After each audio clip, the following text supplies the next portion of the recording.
It's a day of my life. Today is October 31, 2023. Good morning!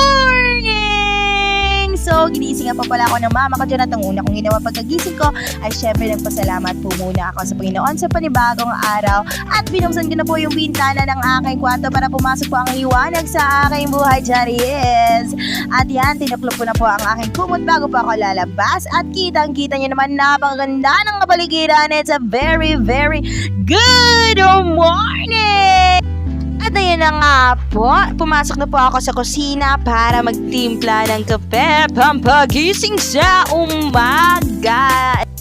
Napakasarap naman kasi talaga ng kape kapag umaga. At ganito yung view na iyong makikita habang nagkakape ka. Mainit. Tas sikat ang araw habang nakikipagchikahan sa mother. At tinatanaw ang napakagandang view. At pagkatapos ko nga magkape, kailangan ko nang magluto ng agahan. Because syempre, it's a must sa ating mga Pinoy. At ang tawag na kalikasan na hindi talaga maiiwasan.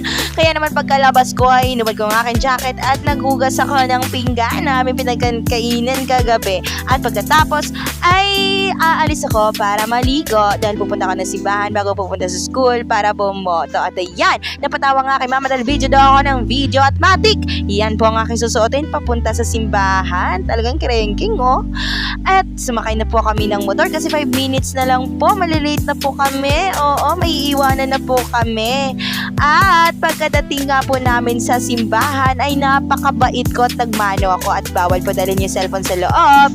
Kaya naman, eto, pagkatapos after 45 minutes, lumabas na kami at nagsiuwian. At naglalakad na nga lang po ako pa uwi. Ito po ang aming bukid. Napakaganda, di ba? So yan po yung aking dadaan pa uwi at pagkarating ko po sa bahay na nag-ayos na po ako, ready to vote. Ay, nakalimutan ko pala, ililista ko pa pala kung sino yung mga netong aking iboboto. At ayan po, paalis na po kami. Yan po yung mga pinsan ko at kasama ko po ang aking mga magulang pagkadating po namin sa school. After a few moments, ayan na! Tapos na po akong bumoto. Pagka-uwi ko nga po ay nakatulog ako at hindi ko na malayan pagkagising ko ay gabi na. Kaya nagsulat na lang po ako ng aking mga to-do activities for this week. So sinulat ko nga po para hindi ko magkaligtaan kung ano yung mga isasabit ko ngayong linggo at sa susunod na linggo. At naglagay na nga po ako dyan ng smiley para kunyari hindi stressful yung aking gagawin. At kinuod po ako ng Family Feud kasama ng aking papa. Tinutusan niyo po ako ng pakulo ng tubig kasi nga po magkakape siya. Opo, gabi po pero magkakape siya. At habang hinihintay ko pong kumulo yung tubig ay inayos ko po yung mga hinugas ng plato kaninang umaga dahil wala pong nagkusa. Opo, naging busy po kasi ang mga person. At pagkatapos nga yung papa ko hindi na nakapaglantay, kumain na po siya habang nanonood ng balita at kumulo na po yung tubig. Nilagay ko na po sa thermos, ayan, pausap-usap pa. Ibig sabihin, mainit talaga siya. At inunda ko na nga rin po ang aking kakainin kasi yung papa ko tapos na pong kumain, yung kapatid ko at yung mama ko nakichismis pa kung sinong mananalo.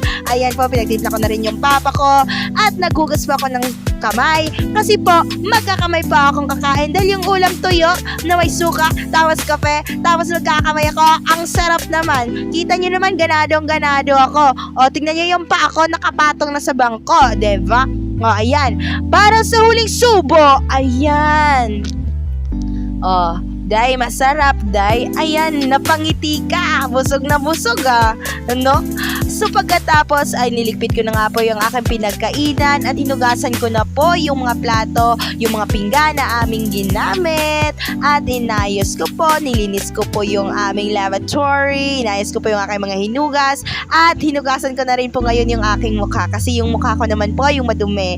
Opo, nod ang sabon, cleanse ng water, tapos nag-toothbrush na rin po pala ako, hindi ko nalang pinakita ang dugyot kasi. Tapos, ayan, time for skincare. Huy, akala mo naman kung anong skincare. Cleanser. Tapos may nilagay lang ako diyang keme-keme. Ayan, nod. Tapos nagsuklay ng aking magandang bahok. Charot. At ngayon na po, ready to sleep na po ako. Sinot ko na po ang mahiwang jacket. At pagka dyan na po, nagpray ako. At talokbo. Good night!